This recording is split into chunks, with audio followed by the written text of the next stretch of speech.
शिंदेच्या शिवसेनेच्या प्रचाराच्या पोस्टरवर सोनिया गांधी, राहुल गांधींचा फोटो, एकनाथ शिंदेंसह सोनिया गांधी आणि राहुल गांधींचा फोटो, अंबादास दानवेंकडून फोटो पोस्ट करत एकनाथ शिंदेंवर निशाणा।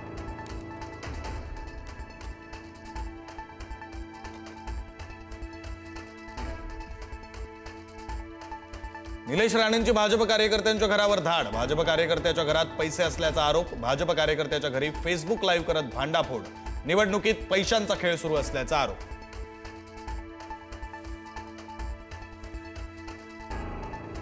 बीडमधील शरद पवारांच्या राष्ट्रवादीचे नेते राम खाडे यांची प्रकृती चिंताजनक, खाडेंसह तिघा सहकाऱ्यांवर झाला होता जीवघेणा हल्ला, राम खाडेंना नगरमधून पुण्याला हलवलं।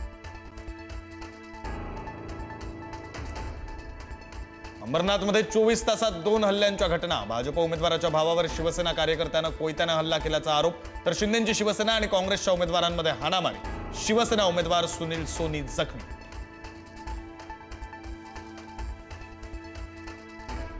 बोरिवली पूर्वेमध्ये भाजपचे गणेश खणकरांनी ठाकरेंच्या शिवसेनेचे शाखा प्रमुख सुबोध माने भिडले, गणेश खणकर यांना मारहाण झाल्याचा आरोप, सुबोध मानेंना पोलिसांनी घेतलं ताब्यात। पुण्यातील मुंडवा जमीन घोटाळ्या प्रकरणी सामाजिक कार्यकर्त्या अंजली दमानिया आज दिल्लीला जाणार, अंजली दमानिया केंद्रीय गृहमंत्री अमित शहांची भेट घेण्याची शक्यता। डॉक्टर गौरी गर्जे आत्महत्या प्रकरणी आरोपी अनंत गर्जेची पोलीस कोठडी आज संपणार, अनंत गर्जेला न्यायालयात हजर केलं जाणार, न्यायालयाच्या निर्णयाकडे सर्वांचं लक्ष।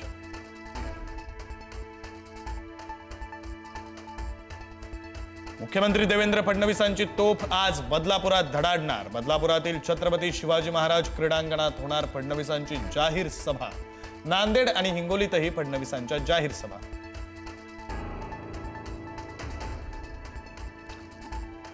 फडणवीस सरकारचा शेतकऱ्यांना मोठा दिलासा, पूर आणि अतिवृष्टीमुळे कर्जवसुलीला स्थगिती, सहकारी कर्जाचं करणार पुनर्गठन।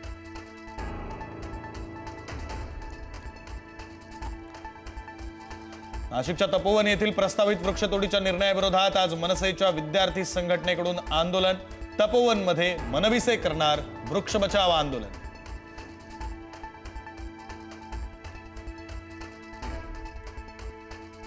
बदलापूर ते कर्जत 2 नवीन रेल्वे मार्गांना केंद्राची मंजुरी, बदलापूर ते कर्जत मार्ग आता 585 गावांना जोडला जाणार, प्रवासी वाहतुकीसह माल वाहतुकीची क्षमता वाढणार।